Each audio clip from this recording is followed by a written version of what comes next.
Anchors up, sells it full. Welcome to the Sloopcast. How are you doing today, Kyle? Doing all right, Jared. Doing all right today. How are you doing? Not gonna complain. Kyle, it's a new tradition. It's a good tradition. How'd that one do? Well, I'm afraid that I heard it. Did it okay? All right, it went okay. I heard it. All right, that's all that matters. Agreement by silence, exactly. I'm not calling you that, Stuart. I'm going to continue to call you Stuart. I'm not calling you that. Kyle, today's Know Your Enemy. Today, we get to know our enemy. I don't have any small talk, so I'm just going into it. How do you feel about that? Sure. Yeah. Know your enemy. Penn State, not our rival, Nittany Lions. Play the video I sent you. No, I will not. It was a little too angry and a little too cursy for me. I'd probably get DMCA'd or something. Oh, it's funny. It's funny and it's a classic, but no, we're not playing it.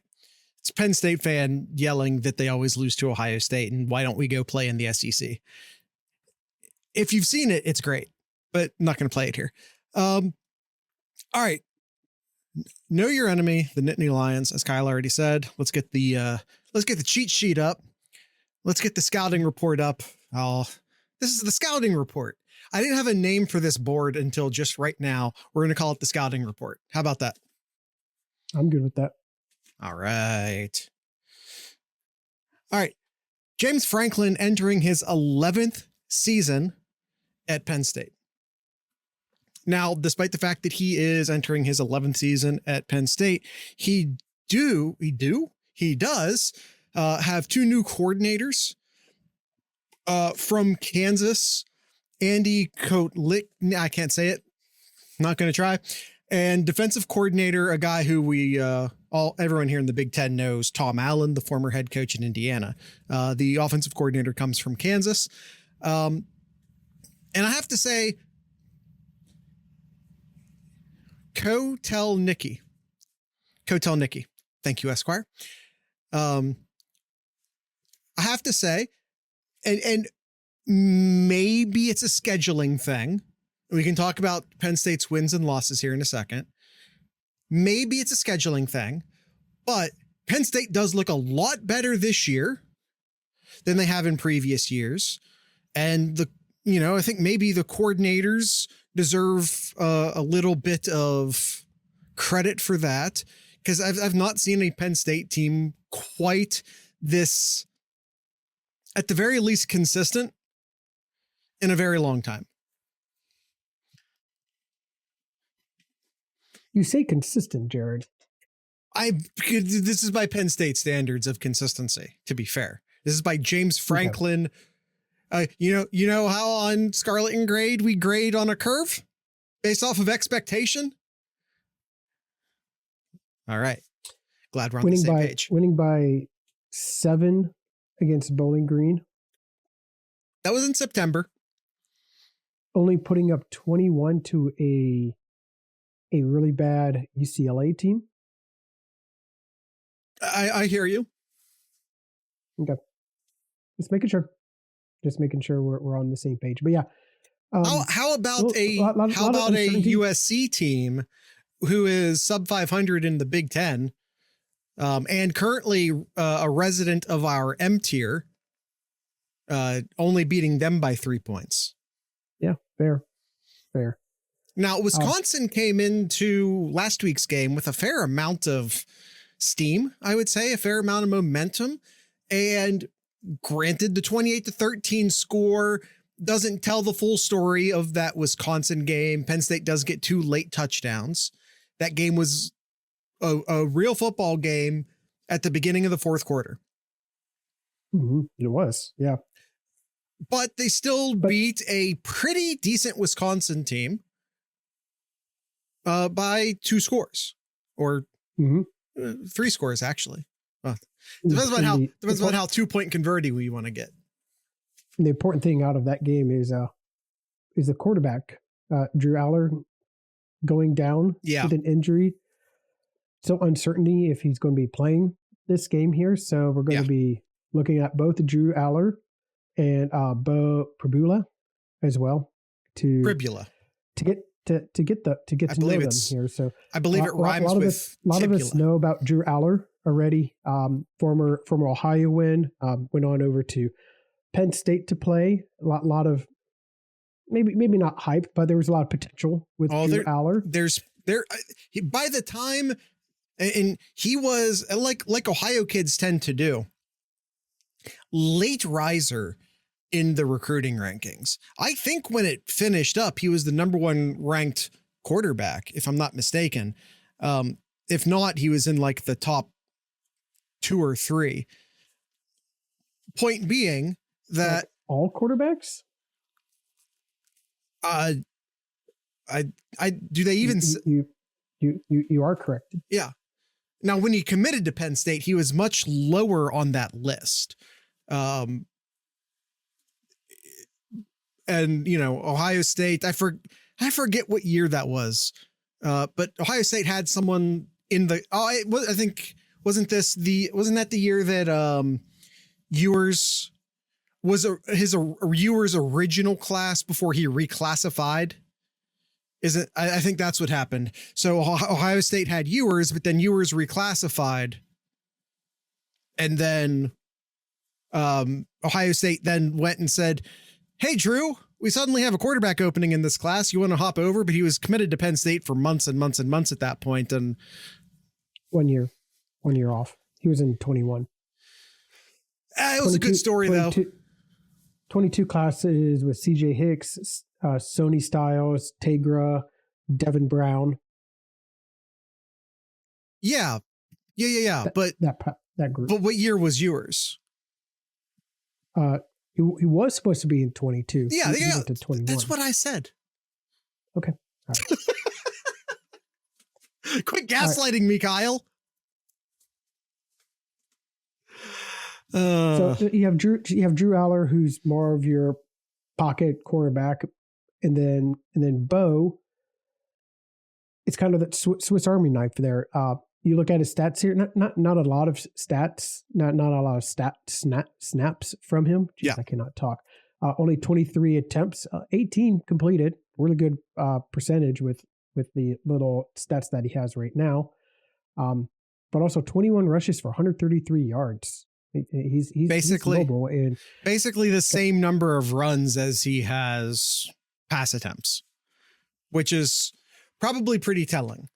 And as Kyle points out, and it's worth saying again, we don't know if Drew Aller is going to play or not. Mm-hmm. That's not really known at this time. I don't feel like wasting time speculating on it, especially since we're recording on a Tuesday.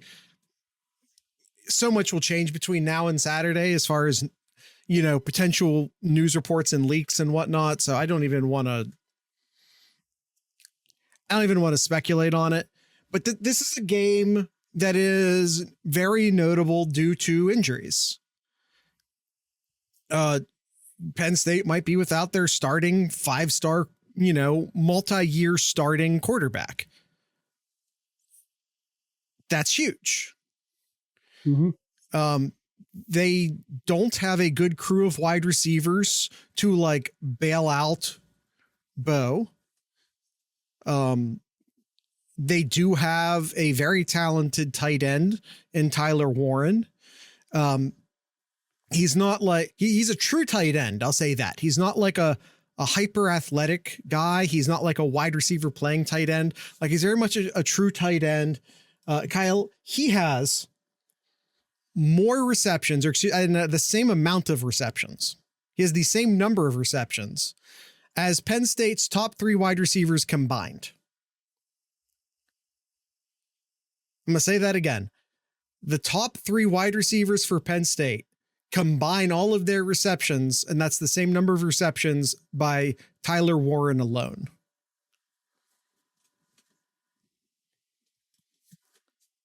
Our offenses. Not at all. Are you kidding? We haven't. No idea what you're talking about. That couldn't be further from the truth. On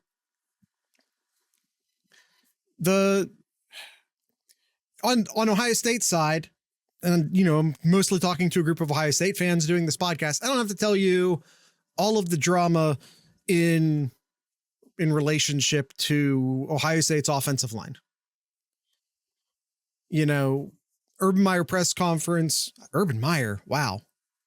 The hell am I on? The Ryan Day press conference was hour today, and he seemed to suggest that maybe possibly Zen isn't out for the season and could potentially maybe outside chance play on Saturday. I don't know that I believe it, if I'm being honest. I don't know that I believe that. And I really have no idea what's happening with Ohio State's left side of the offensive line. Could Donovan Jackson be bumped out there? Could someone else be bumped out there? I think regardless of who's playing there, even if it's Zen, even if it's Donovan Jackson, who is not a tackle, he's a guard. He's a very, very good guard, but he's a guard. Even if, unless Josh Simmons' ACL magically grows back, we're going to have issues at left tackle, regardless of who's in there. Zen struggled last week. Donovan Jackson's never played tackle before. The young guys who could potentially fit in are all young and inexperienced and apparently weren't good enough to take the job from Zen Michalski to begin with. Mm-hmm. So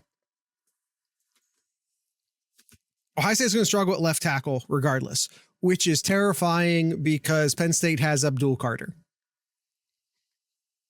who is very, very, very, very good. Very. You forgot very, Jared. Oh, my bad. 5? Or are you giving him 5 varies? Very, very, very, very, very good. Leading the team in tackle for losses and sacks. Yeah, very, very disruptive player. Kind of like how we were joking, not really joking, but during the Ohio State Nebraska game, we're like, hey, maybe you shouldn't run towards, the player that has his hair on fire, that number 10 there. Yeah. That's going to be the same here. You see number 11? Yeah. You see number 11 over there? Maybe you add extra protection to that side. Yeah. Or. Yeah. Ohio State needs an Abdul Carter plan, because I guarantee you they're going to make sure Abdul Carter is against whoever Ohio State has at left tackle, and they're going to set him loose. Yep. And it could be a very long day for Ohio State if they don't have an effective Abdul Carter plan. And that's not to say anything bad about this is a solid defense. Kyle, defensive statistics for Penn State. Points per game, 7th in the country, allowing only 14.3.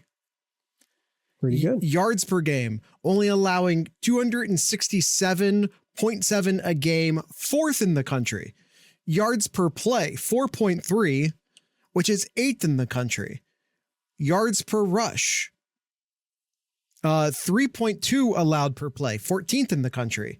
Yards per pass, 5.7, number 7 in the country. Top 20 in all of the official Sloopcast defensive metrics.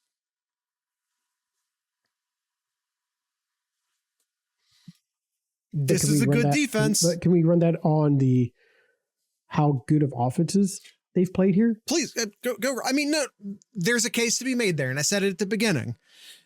Yeah.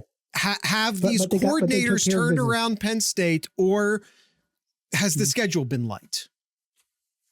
But they took care of business. I mean, you took care of business, or they took care of business when they needed to, not letting up a lot of points, except for Bowling Green, a lot of yards as well too. So they're getting it done, and obviously USC as well. Ohio State's their biggest threat by far on offense here. So yeah, we'll we'll see if this Penn State defense is for real this weekend. Yeah, I mean, and their offense, at least with Drew Aller, also incredibly, like one of the best, maybe, dare I say it, Penn State offense of the James Franklin era. Points per game, 33.3, which is 27th in the country. Yards per game, I accidentally copied and pasted points again there, so I don't know what that is. But yards per play, 7, which places them 9th in the country. Yards per rush, 5.1, placing them 23rd in the country. Yards per pass, 9.9, 4th in the country. Now, I guarantee you, they're not going to get 9.9 yards per pass without Drew Aller. No, like absolutely we not. can put that one to bed. That's not happening. That being said, I don't know that Penn State's played a secondary as good as our secondary. In fact, I'm just going to go ahead and say they haven't. And I know that there's a lot of frustration from Ohio State fans in regards to the secondary post Oregon. But, you know, don't let one game fool you from knowing what you already know, which is that this is an insanely good, insanely talented secondary. And if Ohio State continues to improve their pass rush, which we saw against Nebraska, a bad Nebraska offensive line, granted, but we saw a much improved pass rush against Nebraska. If you can get that sort of pass rush, especially on an inexperienced player like Bo Pribula, then you should at least be able to shut down Penn State to the point that if your offense is not capable of putting up a ton of points, which I don't think Ohio State's offense is going to put up a ton of points against Penn State, then, you know, it's obviously going to be huge for Ohio State if, you know, the pass rush is going to be key on both sides. I mean, like any other big game, like Kyle and I have been saying for 9 years doing the Sloopcast, like has been said about football for 40 years before we ever started this podcast, it's going to be one in the trenches. Lots of things have come and gone in football. Different schemes, different trends, different offenses, different defenses. Fact of the matter remains, you have to win or lose in the trenches. Absolutely. And that's the key there is how is Ohio State's offensive line going to protect and block well to keep this offense rolling here. That's the question.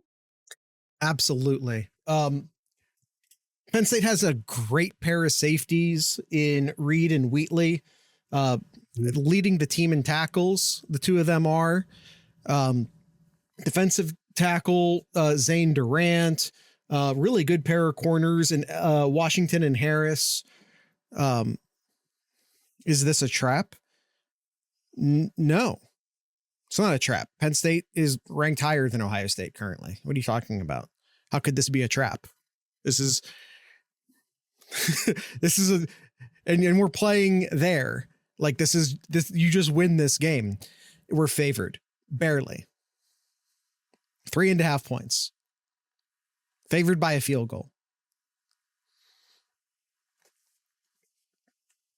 And I don't know if Vegas knows, or I don't know if Vegas is anticipating that the people know how big of an issue Ohio State's currently having on the left side of their offensive line. Because remember, Vegas is not a reflection of fact. Vegas is a reflection of perception. It is Vegas's goal to get as many people voting on both sides of the equation as possible and to just collect fees. That's what Vegas wants to do. That's why the line moves. If a bunch of bets are coming in on one side, they move the line to try and get bets to come in on the other side. That's why the line moves. People act like Vegas is some big, all-knowing beast that knows who's like this unmotivated, completely unbiased figure in telling you who's going to win and who's better and by how many points. It's not. It's a reflection of perception. It's a reflection of what Vegas thinks people think. They're right more often than not. I don't know how true that is, but even then the line moves, which just means that if the line moves, that just means the opinion's being crowdsourced. Mm-hmm. If Vegas is quote unquote wrong by a few points, the crowd will move the line.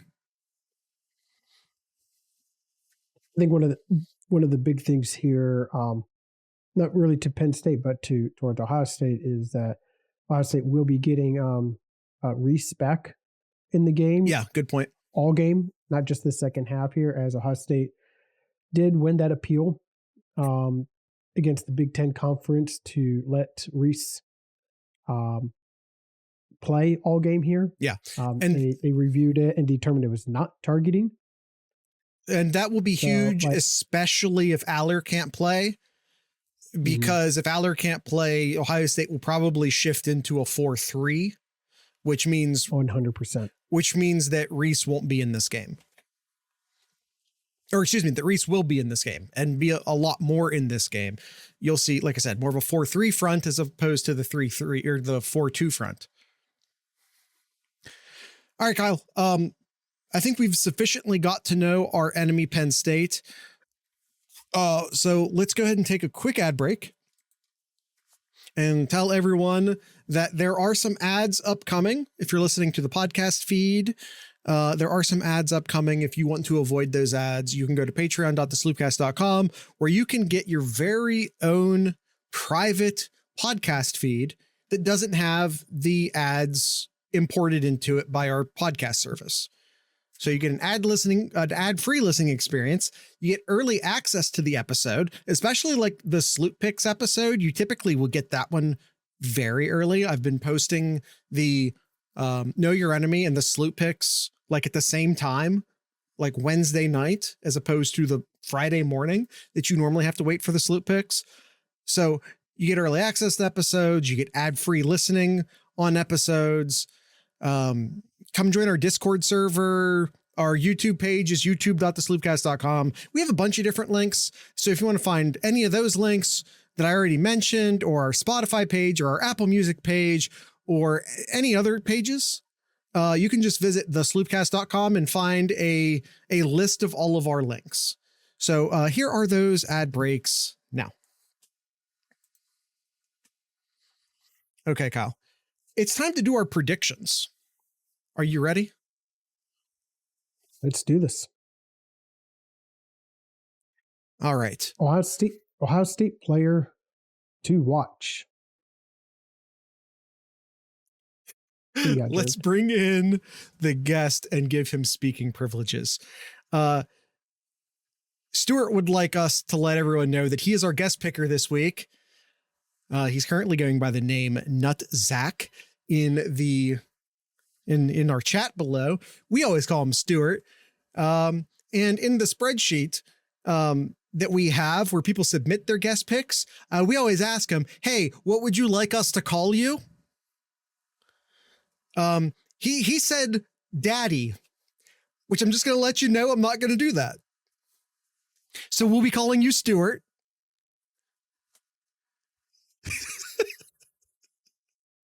Because I'm not calling you the other name. Not going to do it. All right, Jared. Who do you got for Ohio State player to watch here? I got the left side of the offensive line, left guard, left tackle, whoever might be filling in those slots. It's all a big question mark for us right now. You got Abdul Carter on the other side. Give me the entire left side of the offensive line. I had the same. I honestly had the same. And Stuart said whoever they named left tackle. So Yeah. we're all on the same page. He cheated off my notes. No, buddy, it was just an incredibly obvious answer this week. After last week, it's the one weakness on the team right now. And in the same too, I have a feeling that the enemy player to watch too. Are you? I don't know what Stewart did. It's the enemy player for me. It's Abdul Carter. Yeah, same. It's Abdul Carter. And that's what all three of us picked as well, too. Did Stewart also pick Abdul Carter? He did, yeah. It's the obvious player to watch on both sides. All right. Then I'll tell you what, I want to mix things up here. I'm going to say watch Reed and Wheatley at safety. They are an incredibly productive pair. They lead the Penn State team in tackles. And if you want to go on the offense, I don't think we really talked much about him, but Singleton. We didn't talk at all about Allen or Singleton, which is bad on us. I think Singleton, very versatile. He has 4 touchdowns receptions and then 3 on the ground as well too. Yeah. Very versatile. Can really get him out in space as well. But yeah, Allen Singleton will definitely wear you down on the ground there if you're not careful. Yeah, they're both excellent backs. Everyone always says Ohio State has the best running back pair in the country, and I agree. However, if you're going to enter another team into that conversation, the first team I'd bring up is Penn State. Yep. All right. Key matchup. I'm just going to say it for all three of us. Did Stewart also say it? It's the Ohio State line versus the Penn State defensive line. We all three said it as well. Like, this is the most obvious key matchups and what to watch out for here. It is what it is there. It's the game's going to rely on how Ohio State's line's going to do here. Yep. Ohio State is favored by 3.5 points. Kyle, do you have Ohio State covering the spread? I do not. Okay. Does Stewart? Stewart does. I do as well. I will point out that neither of these teams are doing well against the spread this year. Both Ohio State and Penn State are 3-5 against the spread this year.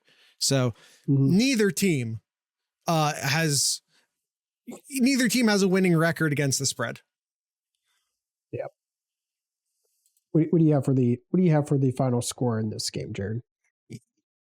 Before I answer that, I'm going to ask you, Kyle, you don't have Ohio State covering. Do you have Ohio State winning? I do. Okay. I wanted to ask.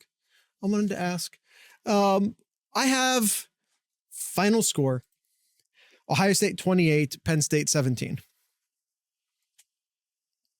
Wow. That big of a victory. I'll be honest with you. What do you have, Stewart? I think that 17 is reflective of Aller playing. Gotcha. I have the final score of Ohio State 21, Penn State 20. Ooh. That's real close. Well, I mean, it kind of has to be if I pick Penn State to cover, but Ohio State winning. So, well, yeah, if you force the score prediction into, I just made a score prediction and then decided, and then just like, okay, does that cover? Mm-hmm. And Stewart has 27-20. We're all in the same relative ballpark. We are, yes. We're on the same relative. I have like Ohio State getting an extra touchdown over you. Stewart has Penn State getting an extra field goal or maybe a missed 2-point conversion or something. Yeah, we all sort of have the same vibe going though. Yep. All right, Kyle. So we all have Ohio State winning 3 safeties. Excuse me. This is not Iowa. You know, depending upon how the offensive line plays, this might be Iowa. Let's not rule that out. Okay. I think that's everything. Did Stewart have any write-ups on this game in his submission that he might want to have read? Yeah. So he says here, Ohio State will find themselves in the pass game with quick hitters with the left side of the line in flux. And you know what? I think that's dead on. I think Ohio State needs to find those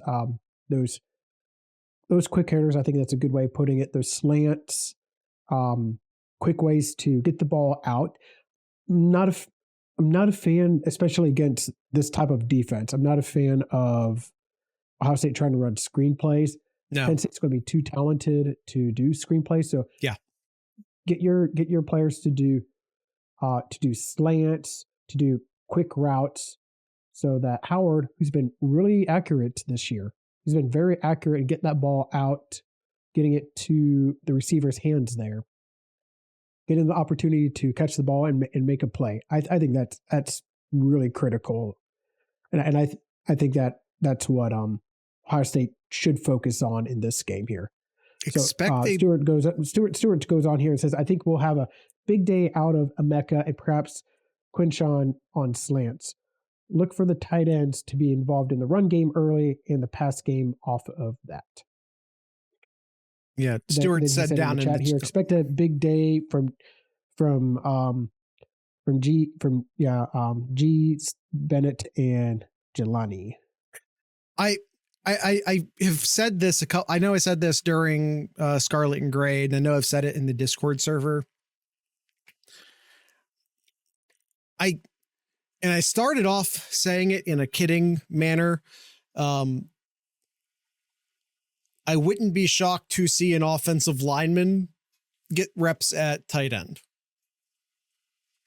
You know, I know we don't necessarily want to talk about it in this framing, but sorry, I'm going to talk about it in this framing. Michigan won a national title while having 6 offensive linemen on the field frequently. And I know that that's not, and like, by the way, asterisks, fake national title. I get it. JT was a fantastic tight end in high school. We need him on the defense. And I'm just saying, 6 offensive linemen on the field with these running backs, with a quarterback who's good at read option. And I know we have all these wide receivers and it would be so wasteful not to use them. I hear you. But it's going to be wasteful to have all these wide receivers if the quarterback is getting hit after 1 second. Doesn't matter how fast your wide receivers are if you can't give your quarterback more than 1.5 seconds to throw the ball. So you got these running backs. You got this good read option quarterback. You know, maybe it's time to throw some extra offensive linemen on the field.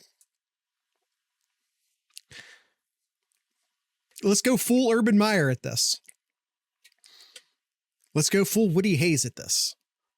3 yards in a cloud of dust. Who says no? Is there another Bourne brother somewhere? We could use a Bourne right now. We could use a Bourne brother right now. That's for sure. I was kind of, wait a minute. Is Sawyer from the same Pickerington as the Bournes? Because I might be pissing off the city of Pickerington if I say I always thought of Sawyer as the 4th Bourne brother. I'd settle for a Bourne nephew. I would also settle for a Bourne nephew. My score prediction would go way down if we're choosing to run, baby, run. Yeah, I hear you on that. Mine too. But I'm also not, because I don't actually believe they're going to do it. Not with a lot of regularity. But I think I'm just saying it's a possibility. Just saying it's a possibility. All right, Kyle. We have Austin's overs unders, right? We do. All right. Do you want to get into those? Sure. Right after this quick ad break here. So as Jared mentioned earlier, the sloopcast.com is your link where you can find all of our other hyperlinks, such as our discord.thesloopcast.com. Not familiar with Discord? Discord is just a little community chat application that you can have on your computer or installed on your phone. Talk about Ohio State things, talk about whatever you want. It's kind of like Slack, but fun. Our own Sloopcast world here. And yeah, come out, hang out, have fun, talk with all the fellow Sloopcats that's in our chat here, and others have joined out as well. The sloopcast.com is where you can find all those links and much more. So we'll go ahead and take a quick break and be right back for Austin's over-unders. And we're back. All right, Kyle. I've not looked at Austin's over-unders yet. I'm going into these blind. Let's go. I always go into these blind. I don't know why I felt the need to point that out. I think I'm going to continue. Apparently I did pretty good last week. So I think I'm going to continue to what I did last week. I went opposite of my instinct unless I was sure.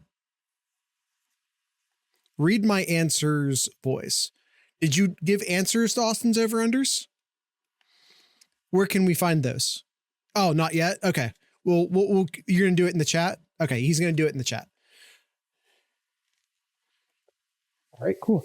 All right, so first one here we have, scrolling down, is, oh, wow, wait, I grabbed the wrong ones. I apologize. Hold on one sec. I was like, wait, this isn't the right one. Well, I don't know what the question is yet, but Stuart is saying push. And I feel like straight out the gate saying push. Oh, do we not have one? We do not have Austin's over-unders here. Oh, no. Oh, no. Oh, no.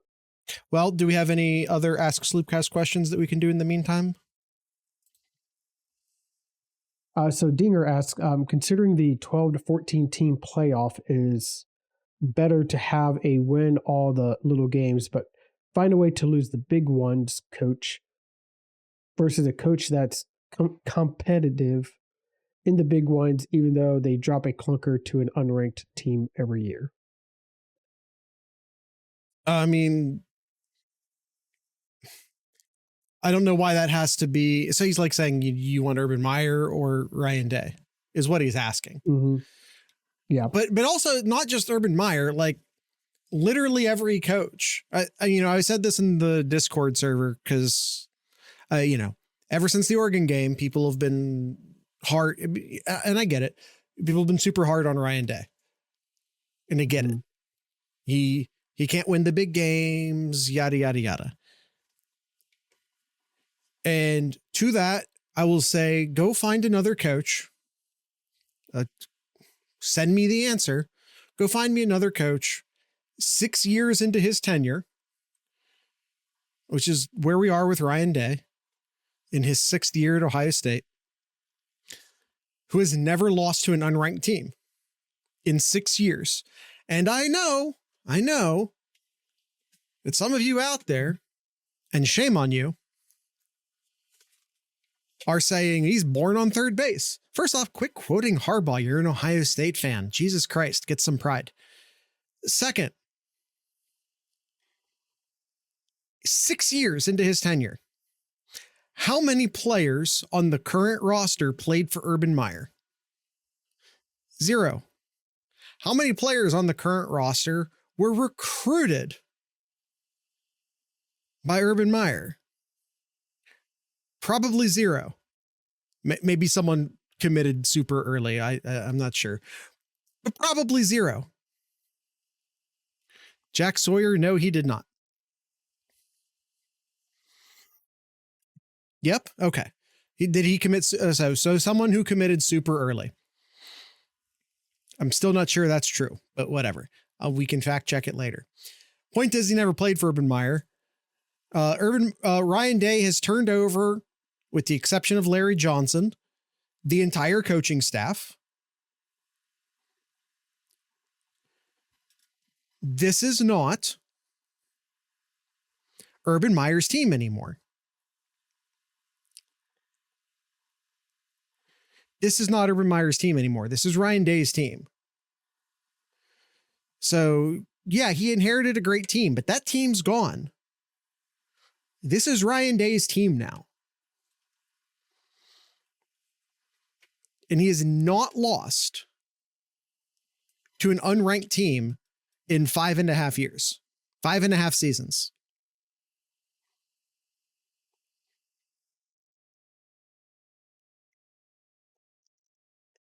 And yeah, he also hasn't won a national title. And yeah, I don't know what the number is. It's like 2-7, I think. He's 2-7 against top 5, 10 teams, whatever the stat line that's floating around out there. A bunch of those games were against, like, I think 3 of those games were against Michigan. We know they were cheating their asses off. They were stealing our practice footage. They were stealing our signs. And if Ryan Day had won 2 of those, even if he had lost 1 of those, just because Michigan did have a lot of talent, but if Ryan Day had won 2 of those games, people aren't nearly as hard on him now that they were then, or that they would be if that were the case. I guess my point is that no, he hasn't won a national title yet. Yes, there were shenanigans that at least hurt his pursuit in doing that, i.e., Michigan cheating their asses off. We'll never get those years back. We'll never know how those would have played out. We can't assume that those would have been national title teams. They did have national title talent on them, however. It's not to say you would have won it, but my God, give the man some grace. Last 3 years, he was launched into a totally unfair, totally cheated situation. The cards were rigged against him the last 3 years. Give him some grace. What I can't read that from here, Kyle. What does that say? February of 2019. Ryan Day was the coach by then, wasn't he? Yeah. It was announced in December that he would be the head coach after the Rose Bowl game. So technically like on 1-1 or 1-2. He was recruited by Urban Meyer, but committed to Ryan Day. Correct. Gray area.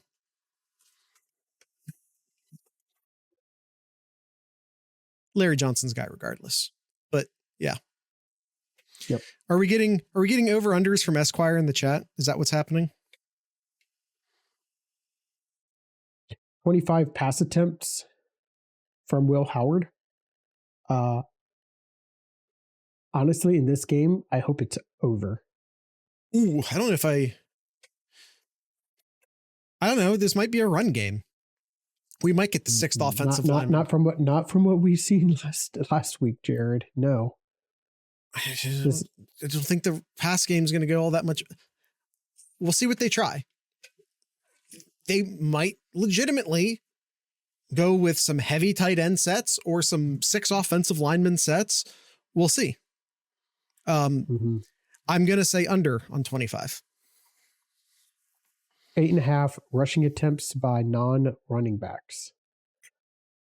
I'll say, well, is that by Ohio State or everybody?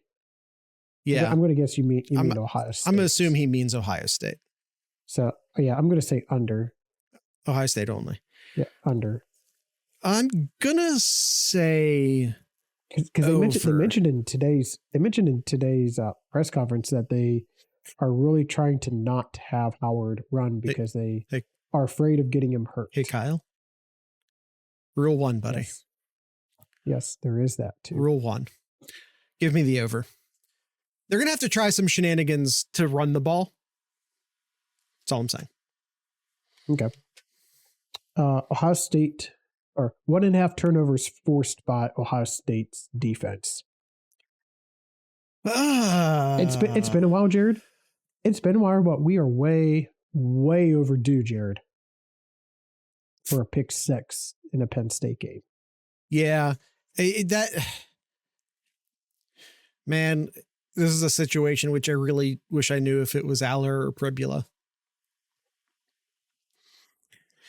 I'm going to go over. Yeah, I'll go over as well. I think 2 is the number. 4 hours and 15 minutes of actual time for the game to be completed. That's a really long time. I'm going to say under. Yeah. I feel like this is going to be the problem is that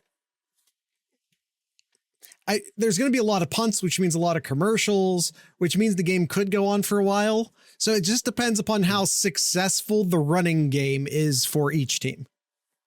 Yeah. Stuart wants to know over under of crying Penn State fans at 120,000. They can't get 120 into there. I assume that's what he means. Under.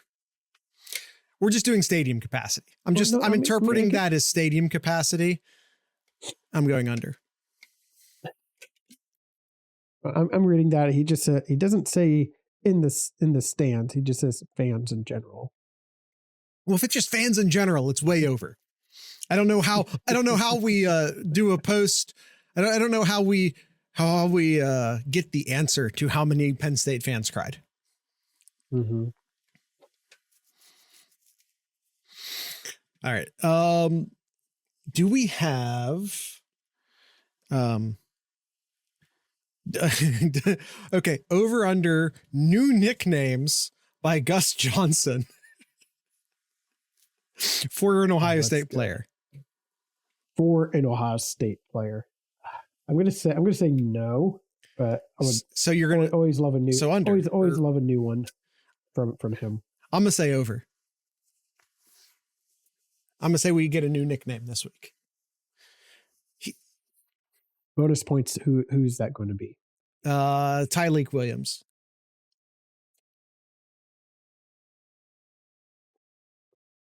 He'll come up. He'll be the big leak or something. I just did that off the top of my head. Gus Johnson is better at this than I am. Gus Johnson's better at this than I am. It'll be better than the big leak.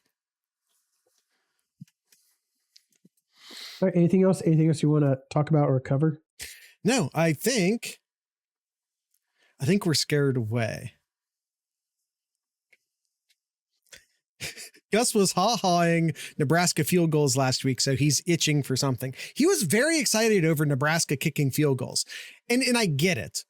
That was their backup kicker who was like 1 for 3 coming into that game. I think 1 for 5. Something like that. I 1 for 5. Okay. Yeah. You and Stuart agree. It must be true. So I mean, it was actually pretty notable that guy was hitting like really like difficult field goals. Mm-hmm. So, I mean, I get what he was doing there. All right, Kyle, I think that's the end of the show. Do you have anything in Kyle's corner? The Columbus Crew needs a good game here. They lost today, Jared, at home. Yeah. In the first round of the playoffs. Yeah. They lost 1-0. They gotta pull something out of their butts. When do they play? Sunday afternoon. I mean, they got to score. They got to score and get one back here. For sure. Anything else in today's Kyle's corner? No, I think that's it. That's it. All right. tonight's ending music, as I just keep hitting next in my music library, waiting for an Ohio band to come up. Okay, yeah, we can do this one. Pray for Sleep. Pray for Sleep is tonight's ending music. So, with all that being said, I'd like to encourage everyone to drink local beer, listen to local music, and of course, support your local podcasters. Once again, this is Pray for Sleep.